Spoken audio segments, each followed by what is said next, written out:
en esta clase y vamos hoy a desarrollar una de las sectas que son parientes de la nueva era, ¿sí? Se llama la ciencia cristiana. Ya hemos finalizado con adventismo, y ahora pasaremos a lo que es la ciencia cristiana. Bien, voy a dar un contexto histórico. Miren, queridos hermanos, cada vez que estudio esto de sectas y religiones me doy cuenta de lo importante que es predicar el verdadero evangelio. Y saben, a pesar de tantas falsas religiones, ¿no? Todos tienen un mismo concepto porque es de interpretación privada, hacen sus propios caminos y por supuesto todos tienen un común denominador, ¿no? Entonces, en este concepto también vamos a discernir que hay muchas cosas que aún para nosotros los cristianos tenemos que tener el discernimiento bien afilado para darnos cuenta de que hay cosas tan sutiles, tan pequeñas, que parecieran que son iguales, pero no son iguales. Entonces necesitamos profundizar bajo este punto, ¿no? Y bueno, ahora sí entrar en un tema mucho más, ir buceando hacia las profundidades para darnos realmente cuenta de qué se trata, ¿sí? Bueno, un contexto histórico de ciencia cristiana. Mary Baker es la fundadora, que aún también es una mujer que en sus inicios, una mujer con muchos problemas, muchos, pero muchos problemas. Tuvo varios maridos, ¿no? Y a la misma vez viene el fundamento de Mary Baker es de un psicólogo que ella toma parte, que ahora vamos a estar estudiando, ¿no? Parte de lo que es la parte del psicoanálisis, que de allí viene del concepto de la metafísica. ¿Mm? Entonces, vamos a mirar cómo ella a través del tiempo inicia esta secta llamada ciencia cristiana. La sede central de esta secta religiosa se encuentra también en el norte de los Estados Unidos, allí en Massachusetts, en los Estados Unidos de Norteamérica, ¿sí? Específicamente en el sector de Boston. La literatura básica que utilizan la ciencia cristiana es la ciencia y la salud con clave en las escrituras. Vamos a ver por qué decimos que ellos analizan del lado de la ciencia y también colocan un concepto de las Sagradas Escrituras. Pero también quiero decirles que tienen otros escritos que son personales de esta señora, Mary Baker, ¿no? ¿Cuáles son esos escritos? Bueno, yo se los voy a mencionar. La idea popular de Dios es un libro que ellos tienen, data de los años 1886. La idea popular de Dios. Después, un siguiente libro tiene y considera mucho lo que es la sanidad cristiana. Data también del año 1886. En el año 1891, aquí también habla acerca de los rudimentos de la ciencia divina. Escribe también escritos. En el año 1891, también otro escrito de Mary Baker es el libro No y Sí. Vaya título, ¿verdad? Interrogantes, ¿no? En el año 1897 escribe un escrito que es Cristo y la Navidad. En el año 1898 la ciencia cristiana versus panteísmo. Vamos ahora a cómo se inicia la historia del movimiento. La historia del movimiento. Bueno, Mary Baker nació en el año 1821 en una localidad de Estados Unidos de Norteamérica, como dijimos. Era la menor de 6 hermanos, pero según la historia narra que era una mujer totalmente enfermiza, nerviosa, inconstante y aún también histérica. A la edad de 22 años se casó con Washington Glover, pero 6 meses más tarde su esposo murió con fiebre amarilla y ella se regresa a su casa paterna, ¿no? Y ahora, su estado nervioso, según dice la historia, narra la historia, que era tal que el padre le tuvo que construir una cama especial para que un miembro de la familia, ¿no? Uno de la familia, pudiera amacarla o así también darle un trato especial. Entonces construye una cama especial y para mecerla como si fuera un bebé hasta que ella se pudiera dormir.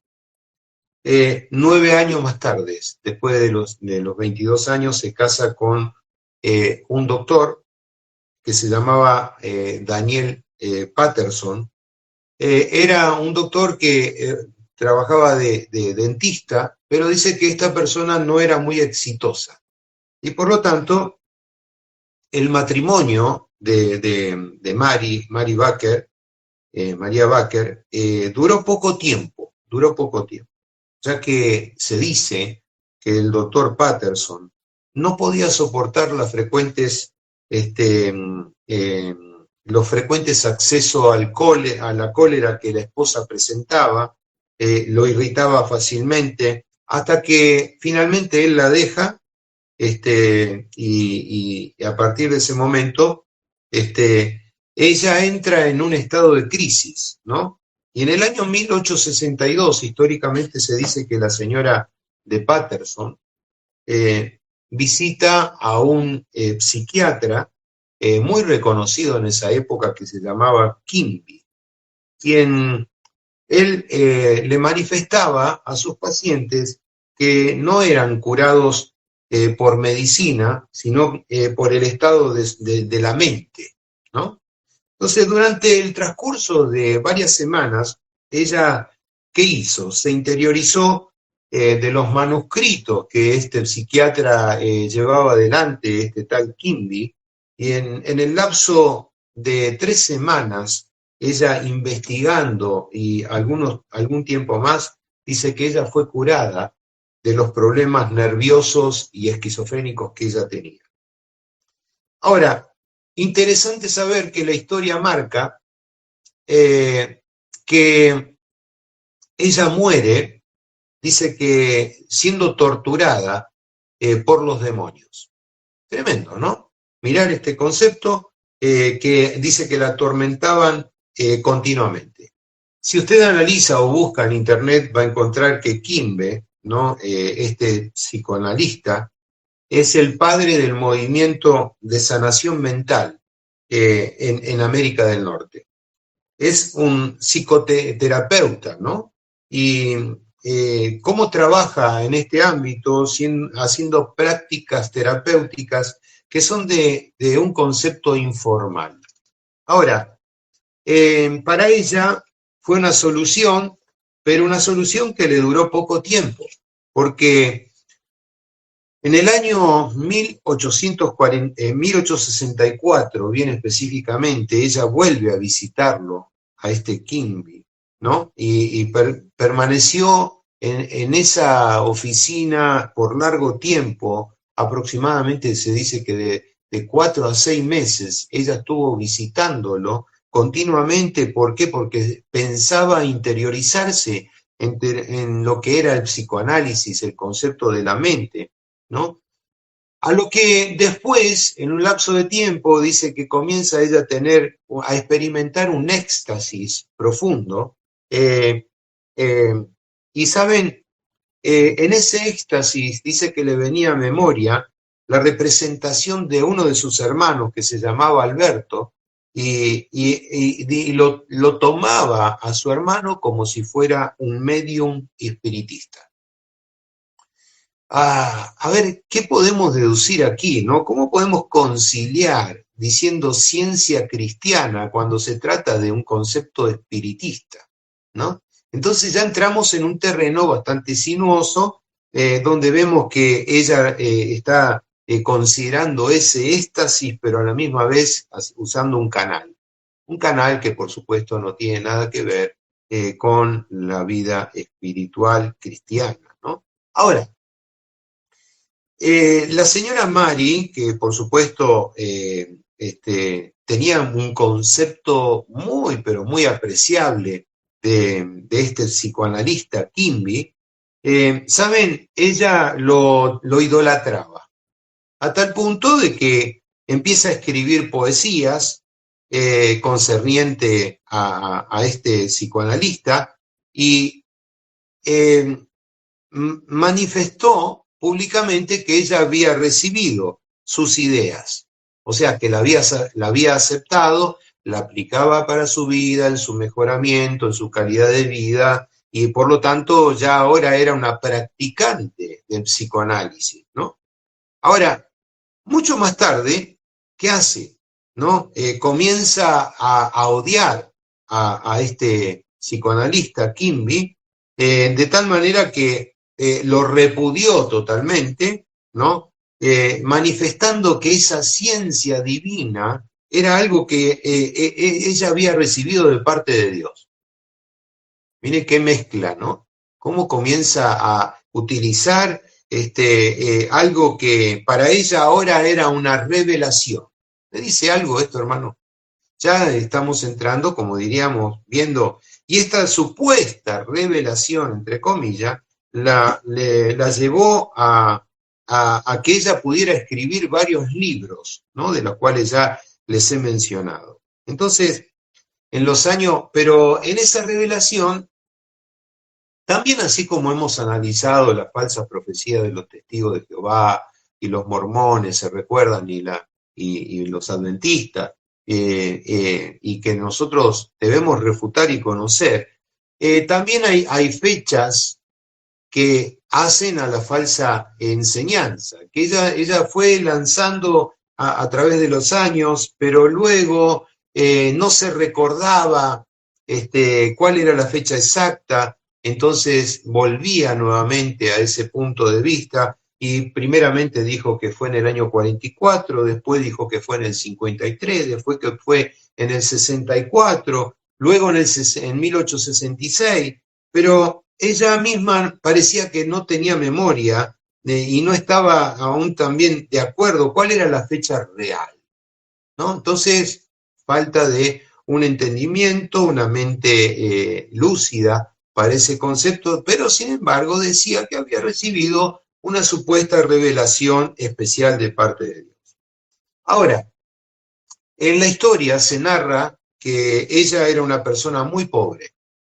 Venía de familia muy pobre, vivió una vida muy, pero muy pobre, y, saben, no tuvo éxito hasta tanto que ella, a tal punto que cuando recibe esta frescura de parte de este psicoanalista Quimby, ¿no? Y empezó a mejorar su calidad de vida, comenzó, ¿saben hacer qué cosa? A apropiarse de lo que había aprendido, a robarle el oficio a este varón Quimby, ¿no? Y comenzó a practicar la sanidad en nombre suyo, ¿no? Le roba la condición de la sanidad mental y comienza a proclamarse y a practicar la sanidad en su propio nombre, ¿no?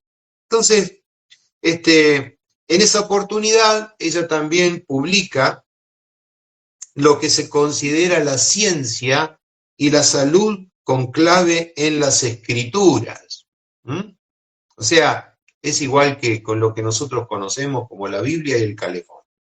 Más o menos así parecido, ¿sí? Entonces, encontramos que pone Biblia, pero aún también la revelación que ella había recibido. En el año 1877, nuevamente se vuelve a casar y encuentra otra persona que lo acompaña. Esta persona se llama Asa Edi, quien escribió e hizo un libro, y que este libro fue un bestseller, tuvo un éxito financiero, de lo cual el primer concepto que toma a través de esta mujer Mari es que establece un principio metafísico. Y en el ámbito, ¿no? ¿Saben? Como fue tan, pero tan exitoso este libro que ellos promovieron, ¿no? Hicieron una escuela, comenzaron a tener una escuela de metafísica, pero uno dice, ¿cómo es que populan y cómo crecen estos falsos sembradores de falsas doctrinas, ¿no? Y cómo a nosotros nos cuesta, a los cristianos evangélicos, nos cuesta horrores hacer una iglesia, hacer un templo, o sea, mantener ministros, misioneros en el mundo, todo es sudor y lágrimas de las iglesias, y realmente, hermanos, cuesta muchísimo, pero fíjense en la estrategia diabólica, ¿no?, que esto conlleva.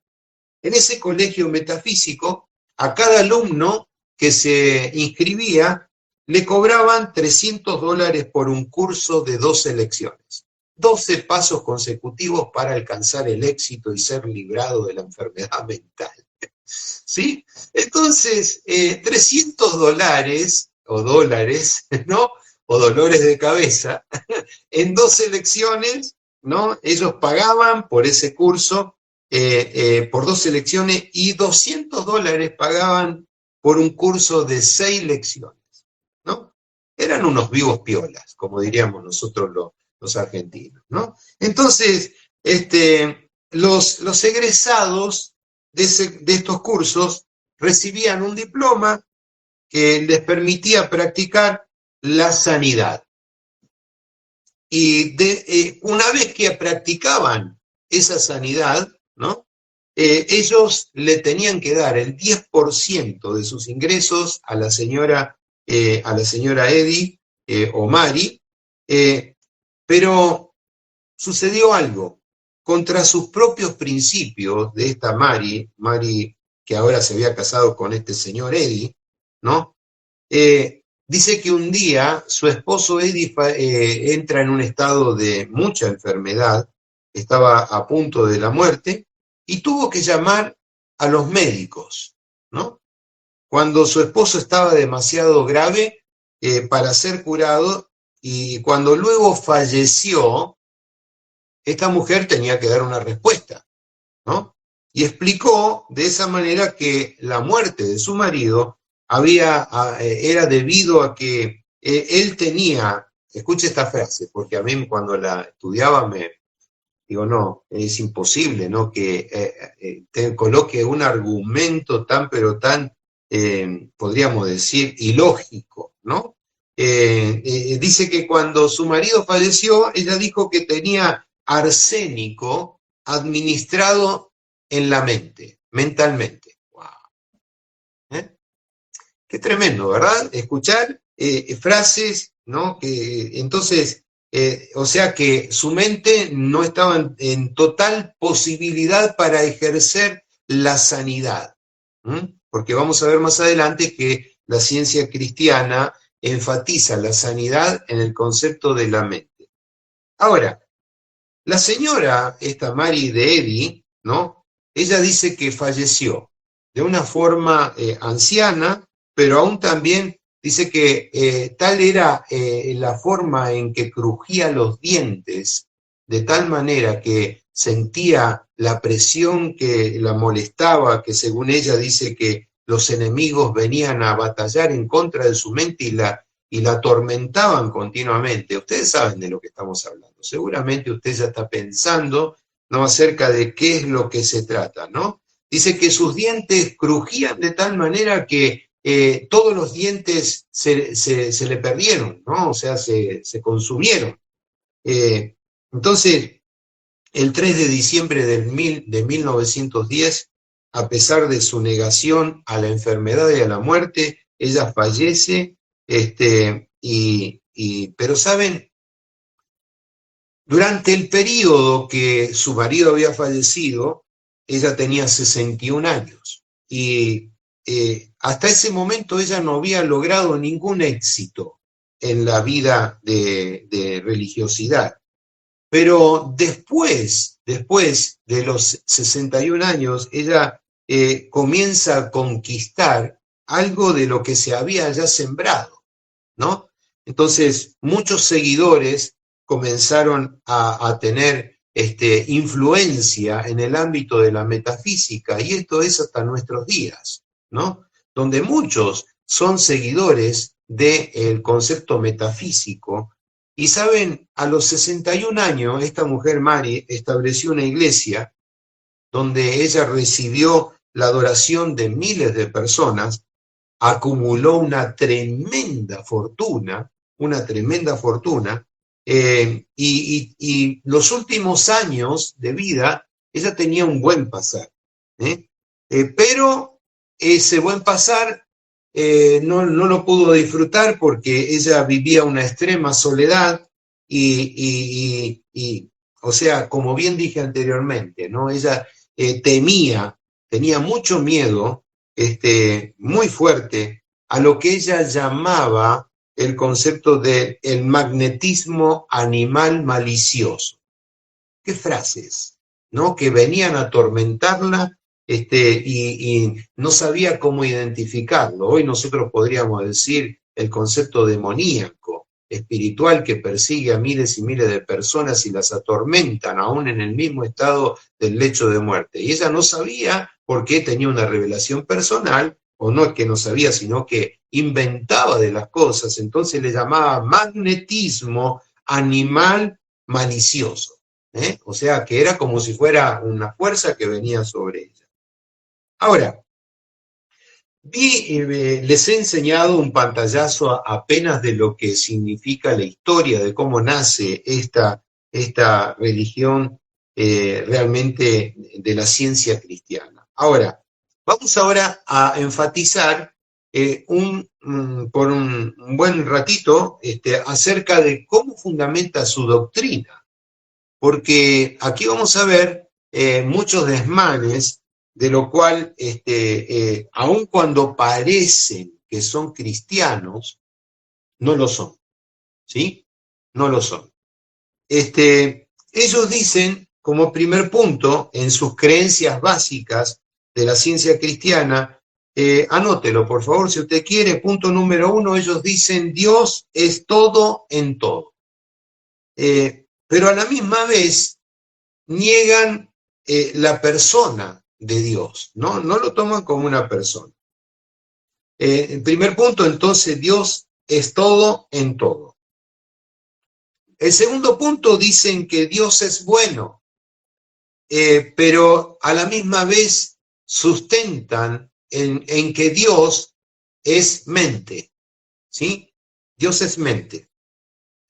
Tercer punto, dicen que Dios, espíritu, es espíritu siéndolo todo, pero que nada es materia. Entonces, Dios espíritu siéndolo todo, pero nada es materia. Número 4, Dios es vida, Dios es omnipotente y bueno, pero a la misma vez niegan la muerte y que no existe la maldad. Entonces, vemos cómo comienzan a tener contradicciones. Pero ellos se consideran que son, o se llaman también, practicantes de la ciencia cristiana. Y vamos a mirar el primer punto, acerca de Dios, ¿sí? Dice, Dios es todo en todo. Y hasta aquí pareciera que hay algo de gran verdad.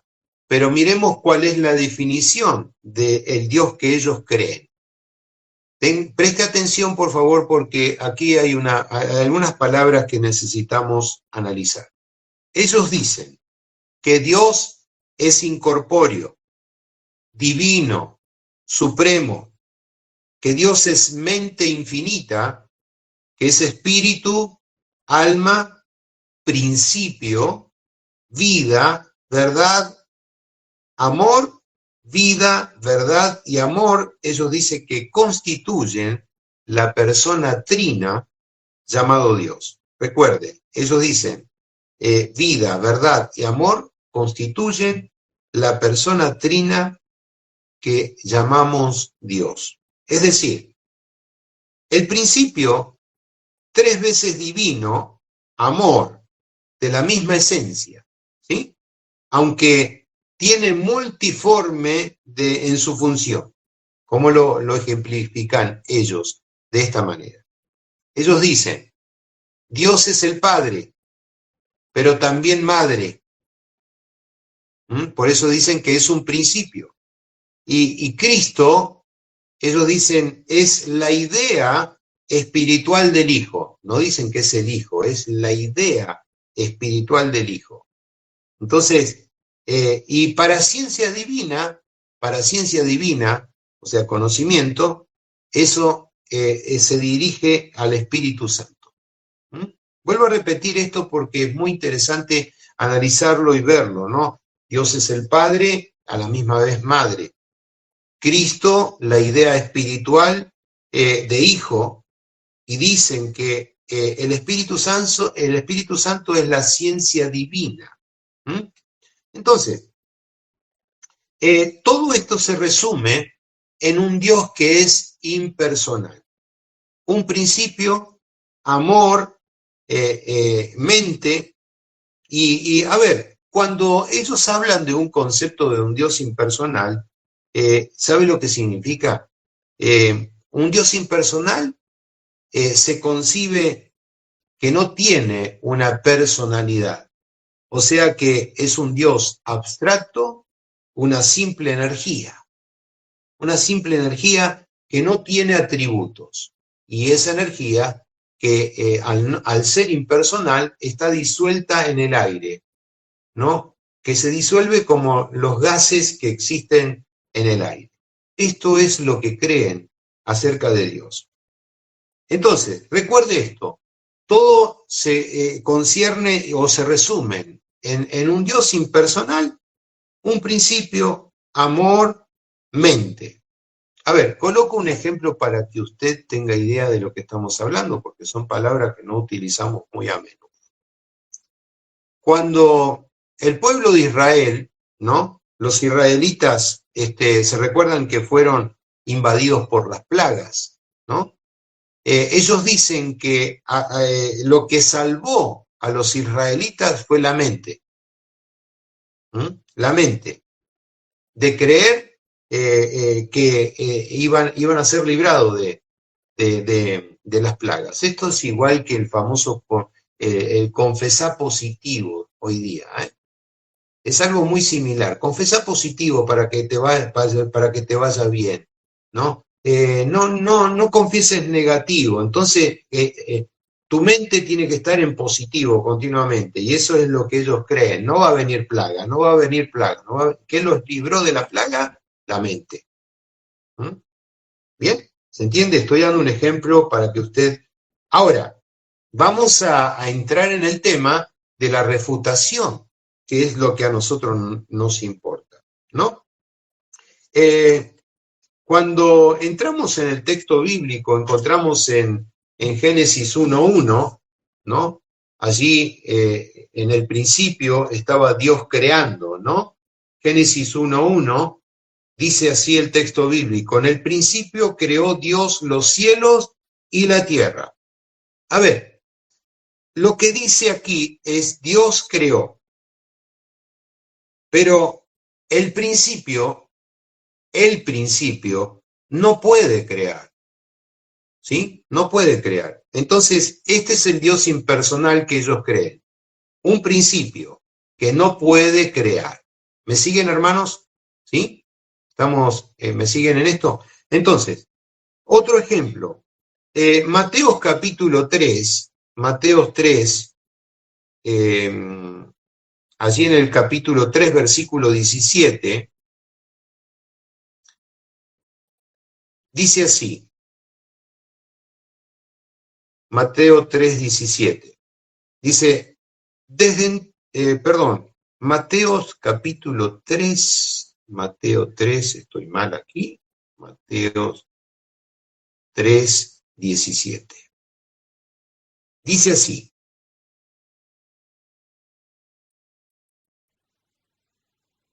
perdón. Y hubo una voz de los cielos que decía, este es mi Hijo amado en quien tengo complacencia. ¿Sí? El principio no puede hablar, porque ellos dicen que no tiene una persona, no tiene personalidad, es un Dios impersonal. Entonces, este pasaje no lo pueden aplicar, porque un principio no puede hablar. Hebreos 1.3 también encontramos aquí este pasaje, Hebreos 1.3 habla acerca de la imagen de la sustancia y está colocando justamente un pronombre personal, un pronombre personal. Entonces, vemos que sí tiene una persona, ¿no? Imagen de la misma sustancia. Primera de Pedro, en el capítulo 3, versículos 21 y 22, encontramos que dice así, Primera de Pedro, capítulo 3, versículos 21 y 22. Dice, el bautismo que corresponde, ahora esto nos salva, estoy bien aquí, la imagen misma, perdón, sí, estoy bien. El bautismo que corresponde a esto ahora nos salva, no quitando las inmundicias de la carne, sino como la aspiración de una buena conciencia hacia Dios por la resurrección de Jesucristo. Y en el 22 dice, quien habiendo subido al cielo está a la diestra de Dios y a él están sujetos ángeles, autoridades y potestades. ¿Sí? Aquí me habla de que subió al cielo y está sentado a la diestra de Dios. O sea, a ver, Dios posee, ¿no? Una personalidad, posee presencia y posee posición. Digo bien, posición. Entonces, recuerden, ellos dicen que es un Dios impersonal. Cuando nosotros decimos que tiene una personalidad y esa personalidad tiene presencia y posición también. Ahora, si nosotros analizamos y vemos también Primera de Juan, capítulo 4, en el versículo 8, 9 y 19. Primera de Juan 4, 8, dice así. Dice, el que no ama no ha conocido a Dios porque Dios es amor. Entonces, aquí, en esa personalidad, en esa presencia, marca también un atributo, ¿no? Un atributo. Después en el 9 dice, en esto se mostró el amor de Dios para con nosotros, en que Dios envió a su Hijo unigénito al mundo para que vivamos por Él. Está hablando de una persona, ¿sí? No sé si me doy a entender. Versículo 19, dice así, nosotros le amamos a Él porque Él nos amó primero. Eso habla de personalidad.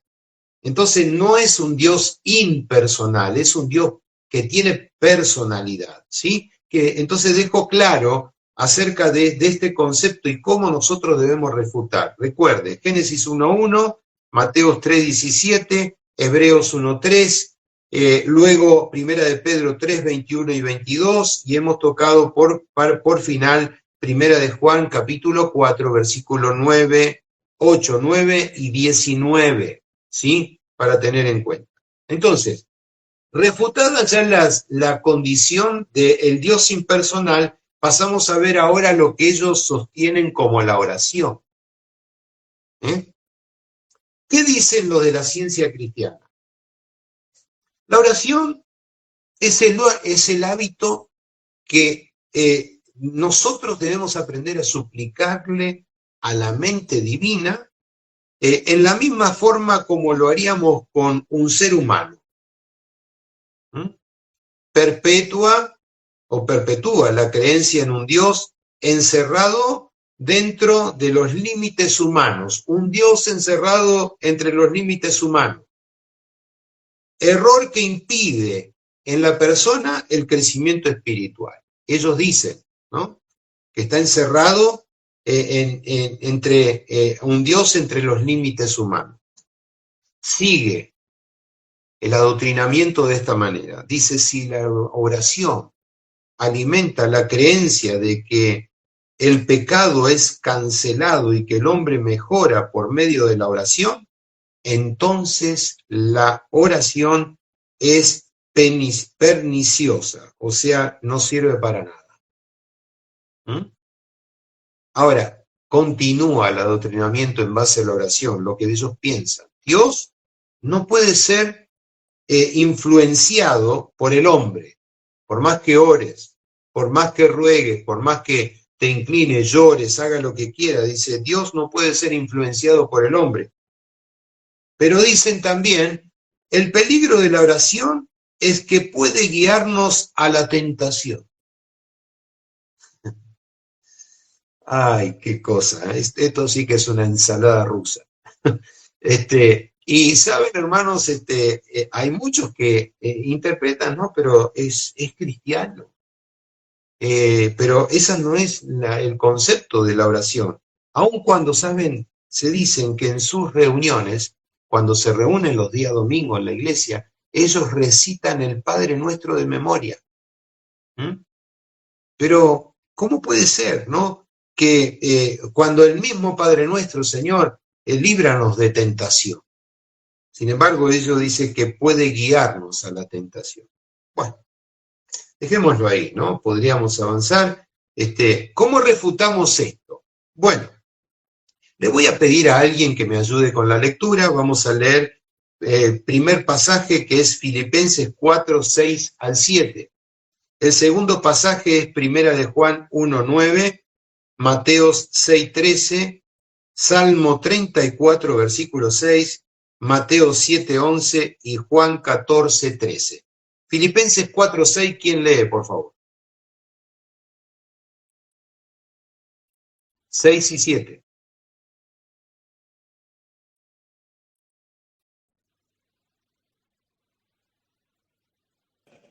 Amén, pastor. Sí. Filipenses 4, 6 y 7, ¿no? Sí. Amén, leo. Dice, por nada estéis afanosos, sino sean conocidas vuestras peticiones delante de Dios en toda oración y ruego, con acción de gracias. 7. Y la paz de Dios, que sobrepasa todo entendimiento, guardará vuestros corazones y vuestros pensamientos en Cristo Jesús. Amén. Entonces, dice, sean conocidas vuestras peticiones delante de Dios en toda oración y ruego.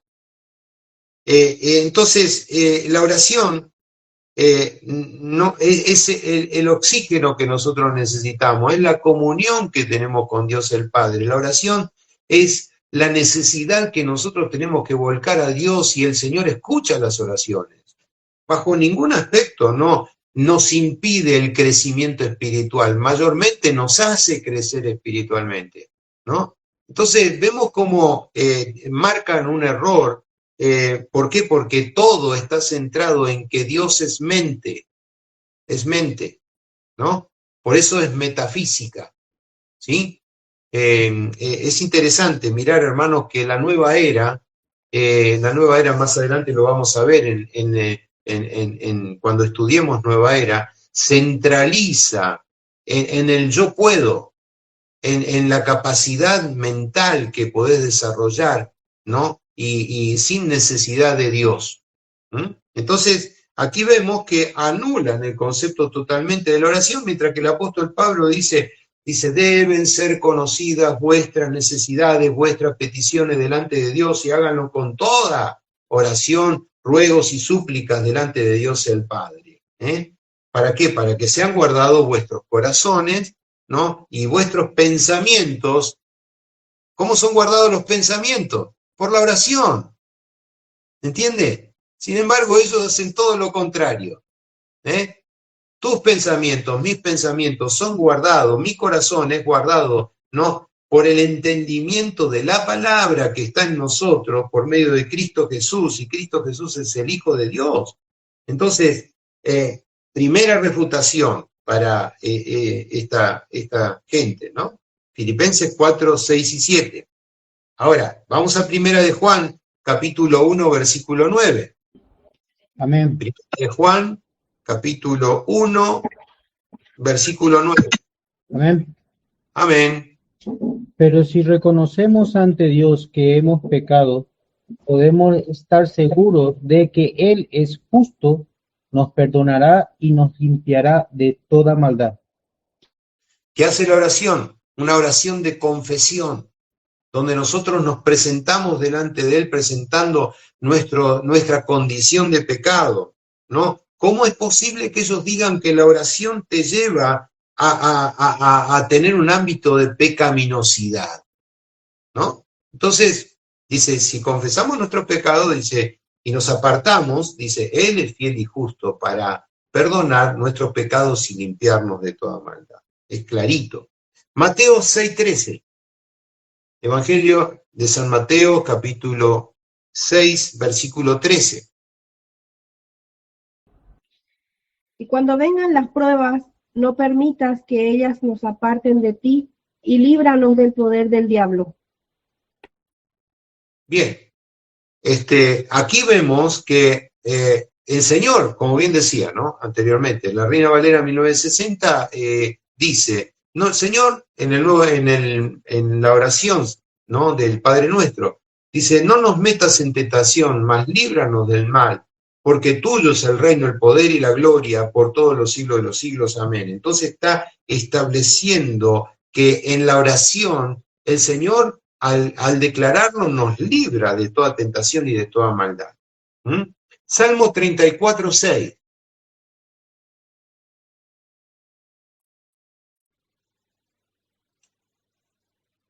Salmo 34, 6. Leo, pastor. Por favor. Este pobre clamó y lo oyó Jehová y lo libró de todas sus angustias. ¿Qué tuvo que hacer? Clamarle. ¿Para qué? Para ser escuchado. ¿Entiende? Y así sucesivamente, hermano. Tocaremos uno más para darnos cuenta que tenemos bastante material para poder hacer una refutación. San Juan capítulo 14, versículo 11. San Juan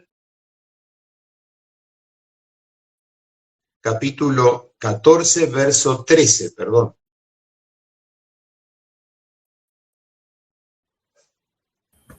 Leo, pastor. Sí, adelante. Creedme que yo soy el Padre y el Padre en mí. De otra manera, creedme por las mismas obras. Bueno, ¿en qué versión estás leyendo, hermano Daniel? Reina Valera. Reina Valera. Sí. San Juan 14, 13. 14, Dice, 13. Ahora leo el 13.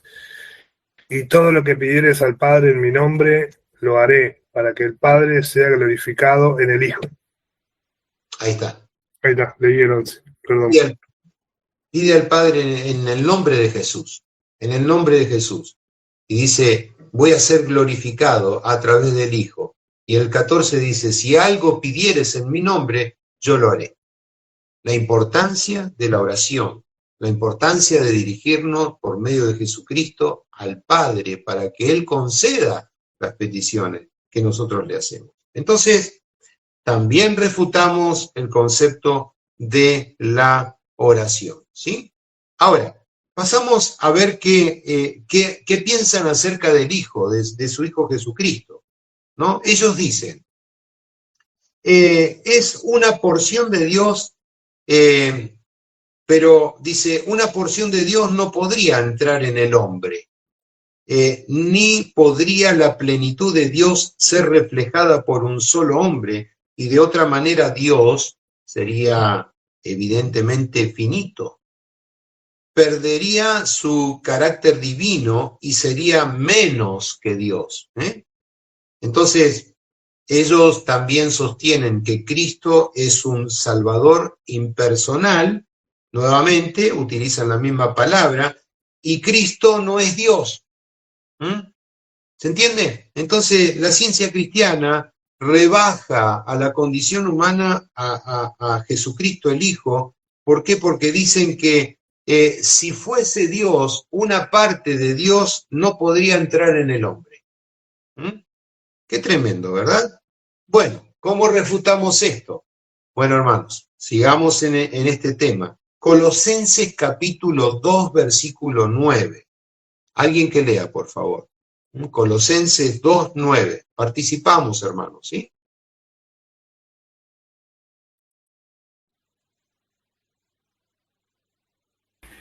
Amén, Pastor Leo. Por favor. Porque en él habita corporalmente toda la plenitud de la deidad. O sea, hablando de Cristo, ¿no? Dice, en él habita corporalmente persona, no impropio, ¿no? Sino un concepto personal. Dice, en él, en Cristo, habita corporalmente toda la plenitud de la deidad. Él es Dios. ¿Estamos de acuerdo, hermano? Y si no está de acuerdo, igual, ¿sí? Porque es palabra de Dios, no es palabra nuestra, ¿sí? Muy bien. Entonces, otro pasaje es segunda epístola de Juan, en el versículo 7. Segunda de Juan 7. ¿Qué dice?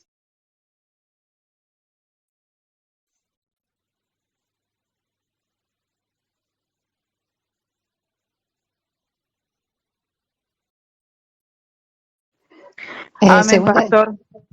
Sí. Porque muchos engañadores han salido por el mundo, que no confiesan que Jesucristo ha venido en carne. Quien esto hace es el engañador y el anticristo.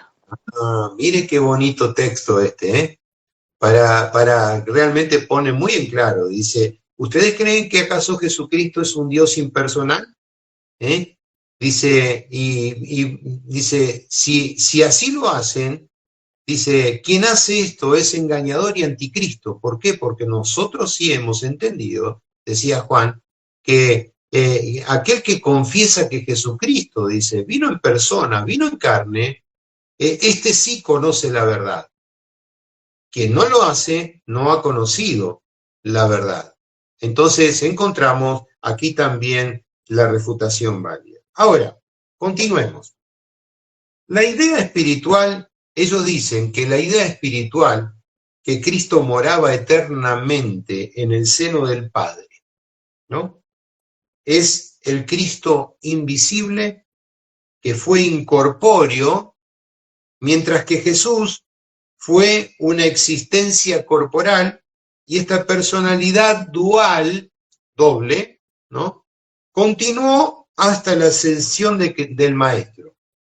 Cuando la parte humana, el concepto corporal o Jesús, o sea, desapareció. Entonces, ¿qué están diciendo acerca de la disolución del cuerpo de Jesús, ¿no? Ellos dicen que cuando Jesús desaparece, ¿no? Allí en la resurrección, se disolvió en el universo como si fuera un gas. ¿Sí? Interesante, ¿no? Sin embargo, dice que las mujeres fueron a buscar el cuerpo de Jesús y ya ahí tenemos una refutación que ellos no pueden asumir, ¿no? Y bueno, en ese cuerpo, luego resucitado, apareció a los suyos. Y entonces, ¿qué fue de la vida de Tomás? Cuando Jesús le dijo, a ver, Tomás, ¿crees? Pon tu dedo en mi llaga, ¿no? Era realmente una materia, porque Tomás tuvo que tocar allí, ¿sí? Estaba en un cuerpo glorificado, ¿no? Entonces, no era que estaba disuelto en el aire, como ellos dicen. Vamos a mirar algunas refutaciones a lo que ellos dicen. Hebreos capítulo 13, versículo 8. Hebreos 13, 8. ¿Quién lea, por favor? Amén, Hebreos. pastor. Hebreos 13, 8. Jesucristo es el mismo, ayer, hoy y por los siglos. Sella esta palabra y coloca, no hay mutación. Él, quien descendió, es el mismo que ascendió a los cielos y hoy permanece a la diestra de Dios el Padre. Y por los siglos de los siglos permanecerá igual. Filipenses capítulo 2, 9 al 11. Amén, pastor.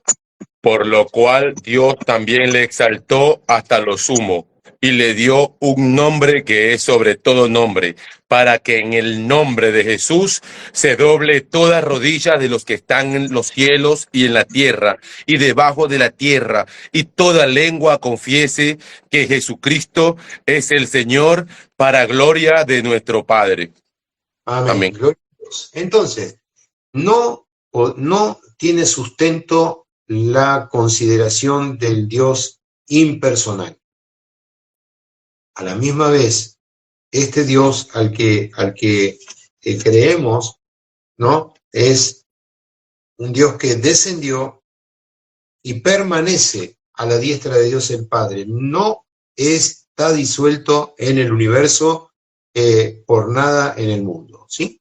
Ahora, también ellos sustentan un adoctrinamiento que dicen, un solo hombre hecho sacrificio, dice, por más grande que sea, es insuficiente para satisfacer la deuda del pecado. Y a la misma vez, si no toman el sacrificio de Cristo como suficiente, ellos niegan que exista el pecado. Por lo tanto, al negar esta existencia, ¿cómo refutamos nosotros esta condición? ¿Por qué? Porque niegan la suficiencia del sacrificio de Cristo, ¿no? Vamos a mirar Hebreos 9:28. Hebreos 9:28.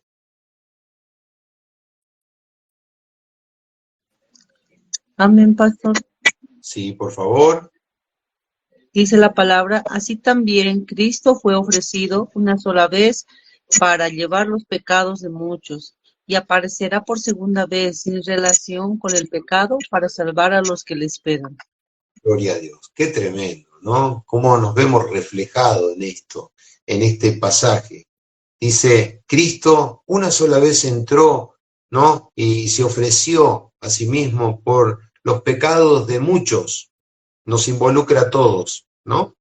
Pero a la misma vez, dice, Él aparecerá por segunda vez sin relación con el pecado.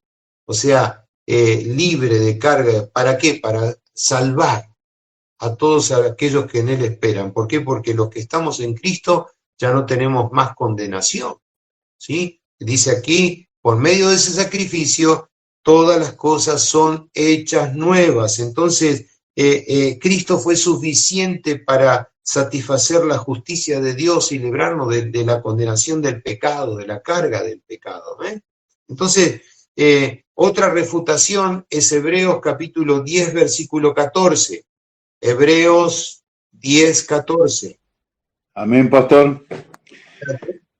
Porque con una sola ofrenda hizo perfectos para siempre a los santificados.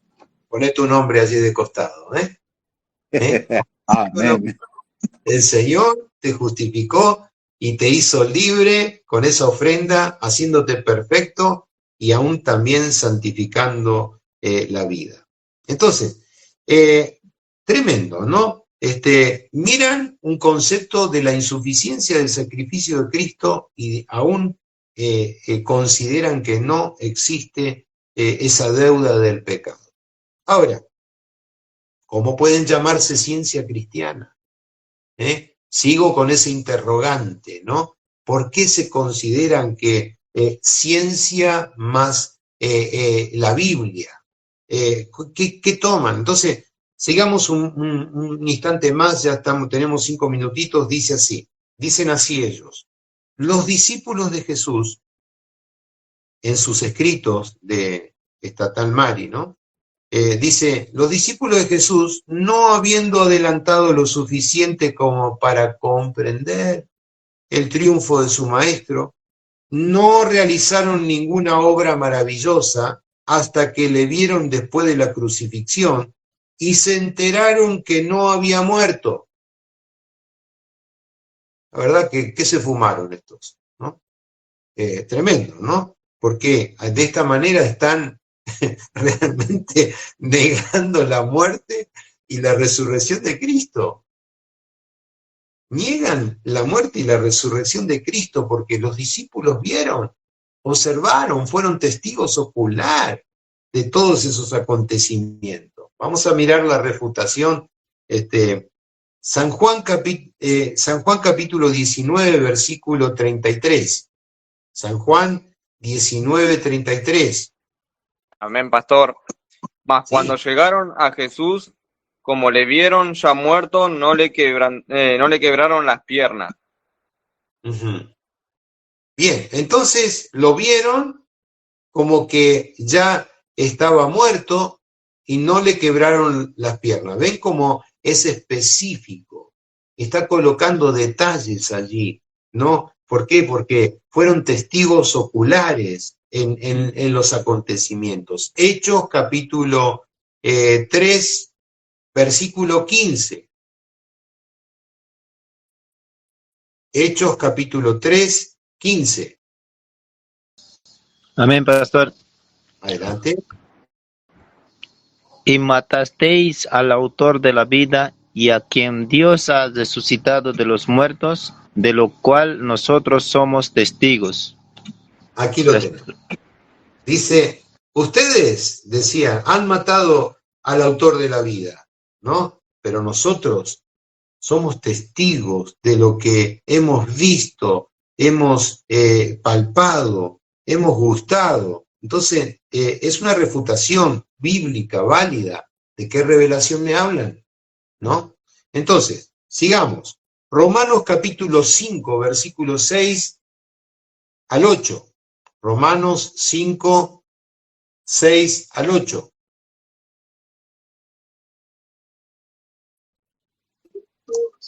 Amén, pastor. Sí. Romanos 5, 6 dice, porque Cristo, cuando aún éramos débiles, a su tiempo murió por los impíos. Ciertamente apenas morirá alguno por un justo. Con todo, pudiera ser que alguno osara morir por el bueno. Mas Dios muestra su amor para con nosotros, en que aún siendo pecadores, Cristo murió por nosotros. Claro, claro que sí. Entonces, dice, los discípulos de Jesús, habiéndose adelantado, no fueron suficientes para comprender el triunfo de su maestro, ¿no? Dicen ellos. Dice, hasta que después lo vieron después de la crucifixión y se enteraron de que no había muerto. Cuando el texto bíblico dice, Cristo murió cuando nosotros éramos débiles. A su tiempo Él murió, establece. Dice, ¿y por quién lo hizo? ¿Por quién lo hizo? ¿No? ¿Por qué se entregó? El justo por el injusto. Dice, aquel que era sin pecado por aquellos pecadores. Y resume allí en el versículo 8 de esa condición de amor por la humanidad, porque dice, pues, demostrando su amor por nosotros, en que siendo nosotros pecadores, Cristo se dio a sí mismo en la cruz para salvar lo que se había perdido, ¿no? Quiero dejarles por último, el último texto, Primera de Corintios capítulo 15. Primera de Corintios 15, versículo 1 al 4 y también el 12. ¿Quién lee? Primera de Corintios 15, 1 al 4 y 12. Amén, pastor. Además, Sí. hermanos, os declaro el evangelio que os prediqué y que recibisteis, en el cual también estáis firmes. Por sois salvos si lo retenéis como yo lo he predicado. De otro modo, creísteis en vano. Porque en primer lugar os he enseñado lo que también recibí, que Cristo murió por nuestros pecados, conforme a las Escrituras, que fue sepultado y que resucitó al tercer día, conforme a las Escrituras.